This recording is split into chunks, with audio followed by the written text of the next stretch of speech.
Hi, it's Maya, back with another silly girl injection. And for once, I did not wake up like this. I have to go. We're going to a friend's house, so I actually have to do this kind of quickly.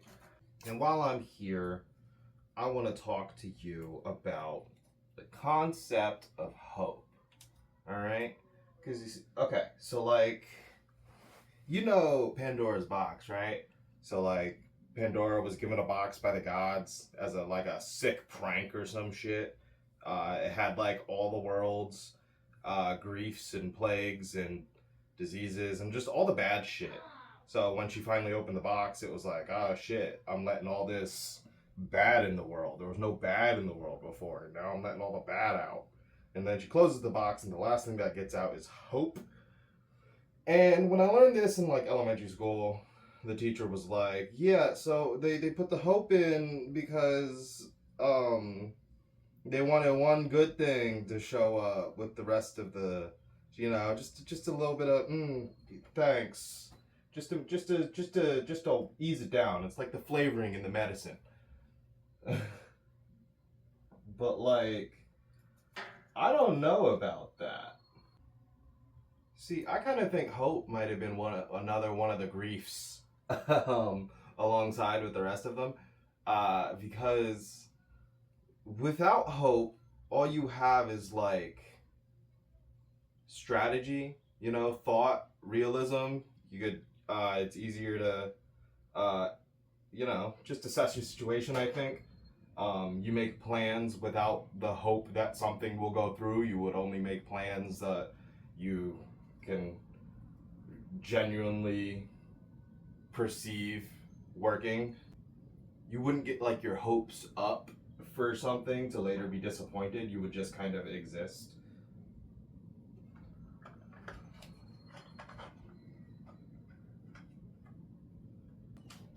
Okay, so why the fuck am I talking about hope in this time where everybody desperately, honestly needs it?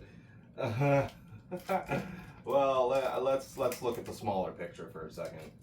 Um, so I'm still on Grinder casually, right? And if you've ever experienced Grinder, you'll know that it's a lot of like unsolicited dick pics, okay? Like a lot of unsolicited dick pics. And sometimes, it's just like automatic block. Sometimes I just ignore it, you know? And just move on with my day. Like, I don't need to freaking uh, just entertain this. I could just not think about it.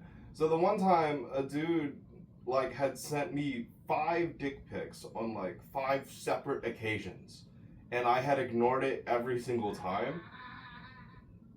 And then like he hits me up randomly one day, and it's just like, hey.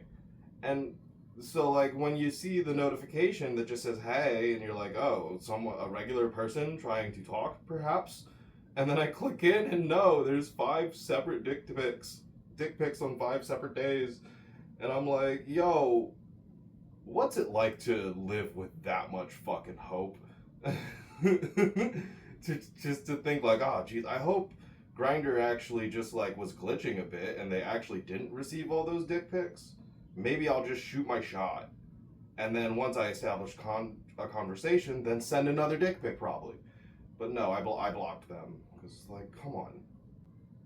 It's like, I don't know, when I'm on Grinder, when like if I say hi to someone, and I don't get a response, I get the message. I'm like, okay, they don't actually want to talk to me, and that's cool. We're not all meant for each other. There are a whole lot of bubbles in this bitch. But I don't continue to like harass them, you know? It's weird. Some of these bubbles are like being stubborn. It's like, I don't have time for this. And it's not like I'm rushing, I'm still doing it slowly. I don't know, that kind of goes for real life too. The other day I was hanging out with some friends and just through casual conversation, one of my friends brings up how it's like normal for us girls to kind of just all crush on each other and our best friends, and I'm like, especially after transitioning, and I'm like, I didn't do that. And she's like, well, what about this friend right here, literally in front of us? You crushed on them, and I was like, well, yeah, but, and then I like looked at them, and I was like, I don't know if it's appropriate to continue this sentence, but I'll tell you. So like, I went on a date with them once, and like, I don't think they really understood that it was supposed to be romantic. Guess I'm not a romantic person. But yeah. After that, like, yeah, I still like them, and like, it would be cool, but I don't even think they're into women. And hey, Nito Skeeto, gender affirming, but like. That's the other thing. A lot of times I get my gender affirmed, and I'll let me start with the continue and the other thing I was talking about. So like after the whole date situation, I'm not gonna keep pursuing them. I got the message. You know what I mean? Shit. What was the other thing? Oh yeah, my gender gets affirmed in weird ways, like when people I'm interested in tell me that they're not into women, and it's like, thanks. Or like when my boyfriend and I are out and about, and like the other day we were at the gas station, and the person at the counter, and when we walked in, they were like, "Hello, ladies," and I was like, "Cool, got me right, but not my boyfriend." And if this is your first episode that you're watching, my boyfriend's a cis man.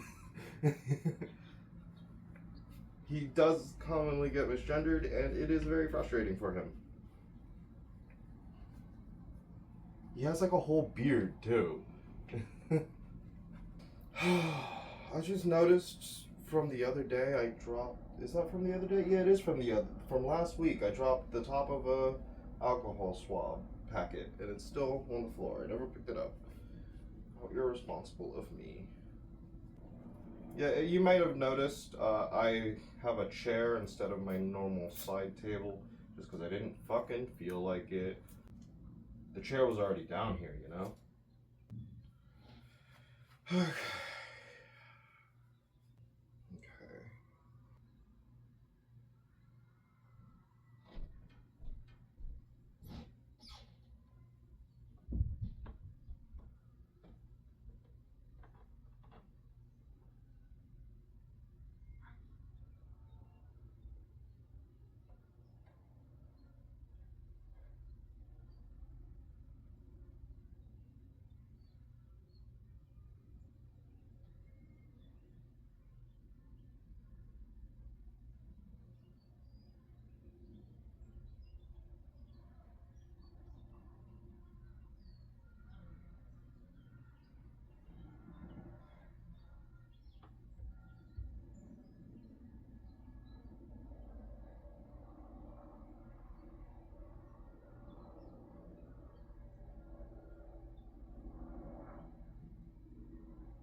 Okay.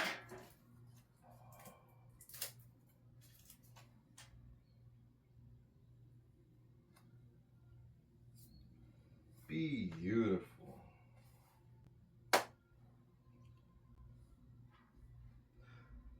So yeah, I texted another friend that I was kind of interested in at the same time that I was hanging out with my other friends, and then she didn't respond. So like,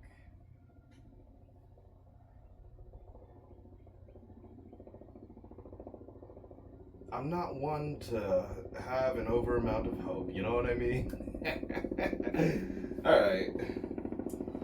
keep you updated, I guess. Let's see ya. Goodbye. Love y'all.